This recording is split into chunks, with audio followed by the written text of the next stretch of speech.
China is planning to impose a controversial new national security law on Hong Kong, banning, quote, subversion and separatism. The move was announced at a session of China's rubber stamp parliament, the National People's Congress in Beijing. Critics in Hong Kong say the law would end the city's autonomy, but the city's government says freedoms will not be effective and that it will comply with the law. Some 3,000 delegates from all over China have gathered for the National Congress in Beijing. Normally lasting 2 weeks, the annual Congress has been shortened this year to just one because of the coronavirus pandemic, so it's straight down to business. The National Committee chair says new security laws for Hong Kong will be discussed on day one.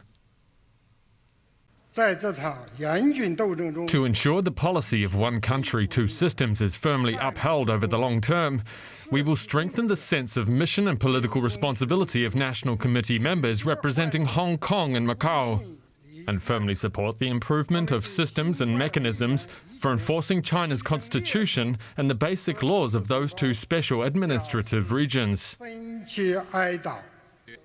Beijing has long considered limiting opposition movements in Hong Kong. But the issue intensified after large anti-government protests last year, when pro-democracy activists took to Hong Kong streets to protest a number of proposed changes to the city's laws.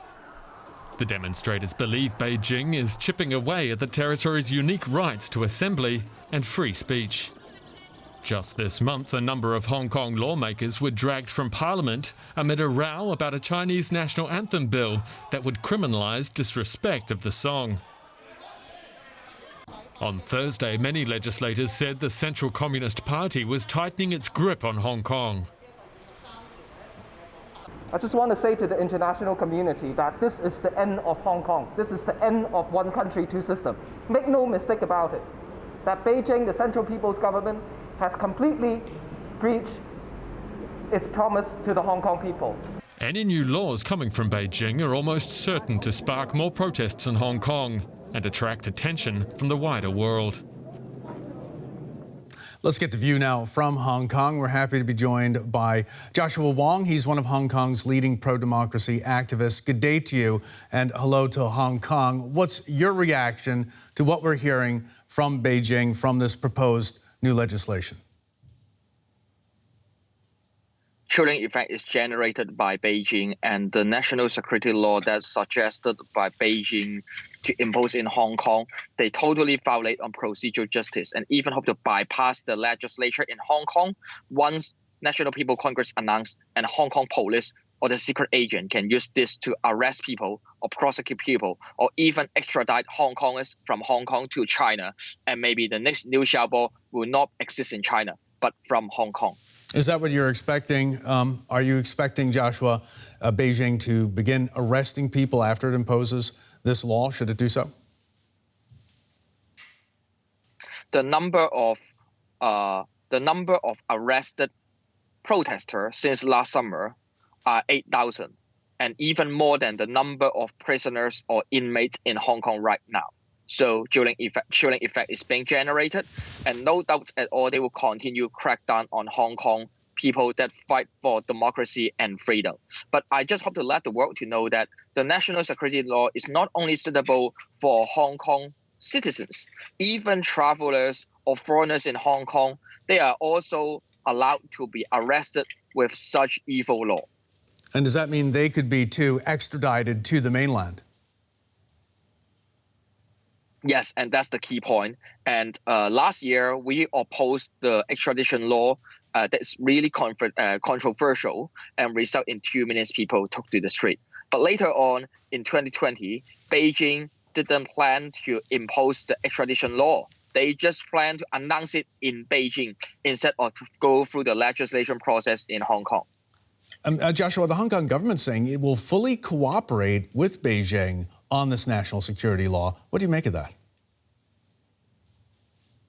No, not surprised at all. Beijing, Carrie Lam or other Hong Kong government officials are just the puppet of Beijing or the loyalists of communist authorities. And now is how they eroded on universal value that we all believe in, and not only affecting citizens in Hong Kong, but even any diplomats, any foreigners or businessmen travel to Hong Kong, they might be extradited to China without any legitimate reason. One country, two system, after the umbrella movement a few years ago, might result in one country, one and a half system. But right now is the era of one country, one system. But Hong Kongers must take back to the street again on June. One country, one system, that would mean an effective end to Hong Kong as we know it today. That's the nightmare that we must need to face, and we must stand up against it. And Beijing imposed the national security in law. I think that is not about the security of the nation. It's just about the security of Communist Party of China. You just called for people to take to the streets.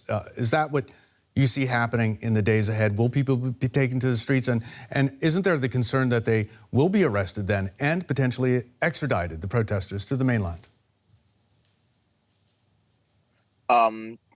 No one could ensure when will the national security law pass in the National People Congress. So before this law pass in Beijing, we must gather people on the street again. What are you going to be doing, Joshua? No matter mobilize people, take to the street, continue our international advocacy. And more important thing is we hope to let the global community to stand with Hong Kong, just like how fellow global community stakeholders stand with Hong Kong in 2019. You're looking for help from abroad.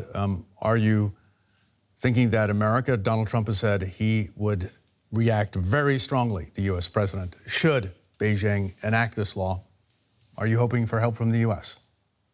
Actions speak louder than words. Support Hong Kong is not a matter of left or right. It's just a matter of right or wrong. And we call for allies around the world to support Hong Kong people against the national security law that erodes on fundamental and basic freedom. So we really wish no matter US or European country could impose the Hong Kong Human Rights and Democracy Act or Global Magnitsky Act to enhance the sanction mechanism and let Beijing to realize that kowtow to China is not the only way out.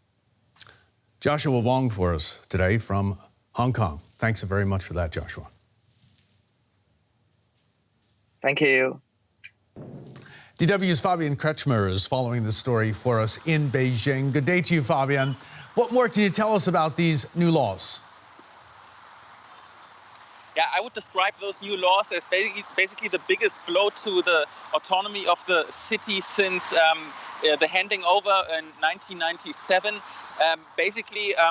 Beijing wants to crack down on everything that it considers subversive action, secessionist action, and I mean that can mean basically everything that the pro-democracy movement is doing. And I think it's a really a strong step also because it's expected that the mainland China, the government here, will use a loophole so that the law actually doesn't have to pass the legislation of Hong Kong. It can just be implemented, basically.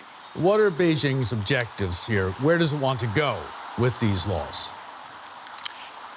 I mean, from the perspective of Beijing, they want to restore order.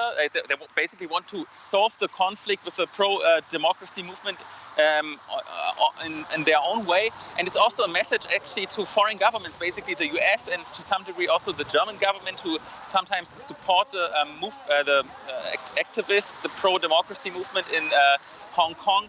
Basically, Beijing doesn't tolerate any foreign infiltration, what it calls, or if other foreign governments mess up in their internal matters. So I think it's a strong message of power.